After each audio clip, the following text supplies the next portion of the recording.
આજે આપણે વાત કરીશું પ્રત્યક્ષ અનુપલબ્ધિ કે કારણ છે એક આઈએમપી ટોપિક છે. યુપીએસસી એએમઓ 2024માં આમાંથી ક્વેશ્ચન પૂછાયેલો હતો.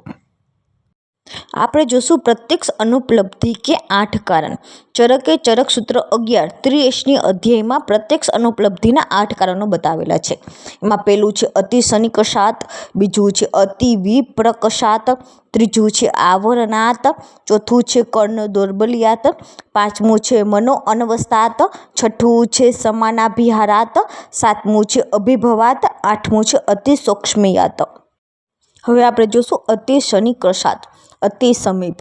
जैसे किसी पुस्तक को नेत्र के अति समीप लाया जाए तो अक्षर दिखाई नहीं पड़ते. बीजू है अति विप्रकषात એટલે કે अति दूर, जैसे आकाश में अधिक दूर उड़ता पक्षी नहीं दिखता है. त्रीजू है आवरणात એટલે કે आवरण, जैसे पर्दे के पीछे की वस्तु का न दिखना. चौथू है कर्ण दौर्बल्यात, इंद्रियों का दुर्बल होना, जैसे दूरा अंध्य होने से दूर की वस्तु नहीं दिखती. એટલે કે જેને ચશ્માના નંબર હોય, દૂરનું ના દેખાતું હોય તો એ ચશ્મા વગર દૂરની વસ્તુ ના જોઈ શકે. હવે આપણે જોશું પાંચમો मनो अनवस्थात એટલે કે मन की चंचलता. जैसे कक्षा में अध्ययन करते हुए छात्र का मन किसी अन्य स्थान में लगा हो तो अध्यापक के पढ़ाए हुए पाठ का ज्ञान नहीं होता. समान अभिहारात, जैसे गेहूं के दानों में मिलाए हुए अन्य गेहूं के दानों का पृथक्करण नहीं किया जा सकता.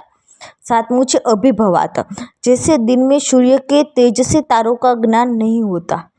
आठवां है अति सूक्ष्मयात એટલે કે અતિ સૂક્ષ્મ, जैसे सूक्ष्म जीवाणुओं को नेत्र से ज्ञान नहीं होता એટલે કે આપણે સૂક્ષ્મ જીવાણુને આપણે નરી આંખે ના જોઈ શકીએ. યુપીએસસી એએમઓ 2024ની એક્ઝામમાં આ ક્વેશ્ચન આ ટોપિકમાંથી પૂછાયેલો હતો. चरक संहिता में वर्णित सूर्य प्रकाश में तारों का न दिखना कौन से प्रत्यक्ष बाधक कारण का उदाहरण है? ए कर्ण दौर्बल्यात, बी अति सन्निकषात, सी अभिभवात ने डी समानाभिहारात. Comment the answer.